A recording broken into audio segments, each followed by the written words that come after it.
ஆதவ அர்ஜுனா வந்து ஒரு மனு தாக்கல் பண்றாரு. எந்த அளவுக்கு பாருங்க, விஜய் மட்டுமல்ல, விஜய்க்கு கீழே இருக்கக்கூடிய நபர்கள் கூட இவங்க உயிரை ரசிகர்களாக ஒரு உயிரா கூட இவங்க மதிக்கல அப்படின்றதுக்கு இதெல்லாம் உதாரணம்.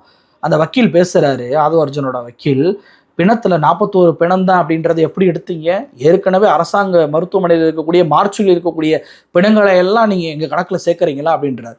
பட்டியலை காட்டுறேன் பாருங்க, 40 பேர் இறந்த அந்த பட்டியலை நான் எடுத்து அதை காமிக்கிறேன் பாருங்க. இதுல பேரு, ஊரு, வயசுல இருந்து எல்லாத்தையும் அரசாங்கம் வெளியிட்டு இருக்கிறாங்க. எப்படி இப்படி வெளியிட முடியுமா? யாரோ ஒரு பணத்தை அப்படி சொல்லி காட்ட முடியுமா? அந்த ஊர்ல அந்த அந்த பணத்திற்கு உரிய பொறுப்பாளர்கள் வந்து கேட்க மாட்டாங்களா? எப்படியா ஏன் வந்து என்னுடைய சொந்தக்காரன் இறந்து போன உடலை விஜய்க்கு இறந்த உடலா நீ எப்படியா கொடுக்க போச்சு அப்படின்னு சொல்லி சண்டை போட மாட்டாங்களா? அப்போ எவ்வளவு பெரிய ஒரு கேடுகட்டத்தனம் பாருங்க. தன்னுடைய ரசிகர்கள் இறந்து போயிருக்கிறாங்க, தன்னுடைய கட்சி தொண்டர்கள் இறந்து போயிருக்கிறாங்க, குழந்தைகள் இறந்து போயிருக்கிறாங்க. அந்த மரணத்தை கூட அக்செப்ட் பண்ற அந்த மனநிலை உங்களுக்கு இல்லை பாருங்க. யாரோ ஒரு உடலை மாத்திட்டாங்க அப்படின்னு சொல்லி கேடுகட்டத்தனமான அயோக்கியத்தனமான பேச்சுகள். எப்படி சாயந்தரத்தில் நீங்கள் வந்துட்டு உடல் கூராய்வு பண்ணலாம், அனுமதியே கிடையாதுங்கன்றாங்க. 6 மணிக்கு மேலேயும் உடல் கூராய்வு பண்ணலாம் அப்படின்னு சொல்லி 2015ஆம் ஆண்டே தமிழ்நாடு அரசு சுற்றறிக்கை கொடுத்துருக்குறாங்க.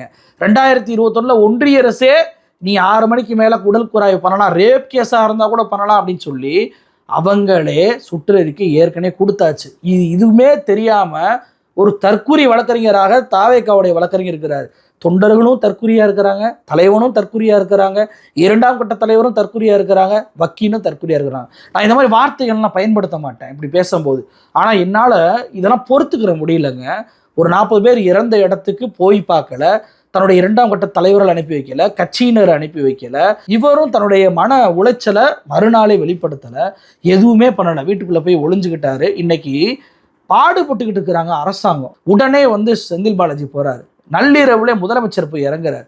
இன்னைக்கு இந்த சம்பவத்தை வச்சு DGP, ADGP, health secretary, Tamil Nadu அரசுடைய செய்தி தொடர்பாளர் கூடிய அமுதா ஐஏஎஸ் எல்லாரும் உட்காந்துக்கிட்டு ஒரு ப்ரெஸ் மீட்டை கொடுத்து என்ன நடந்துச்சுன்னு விளக்கம் கொடுத்துக்கிட்டு இருக்கிறாங்க.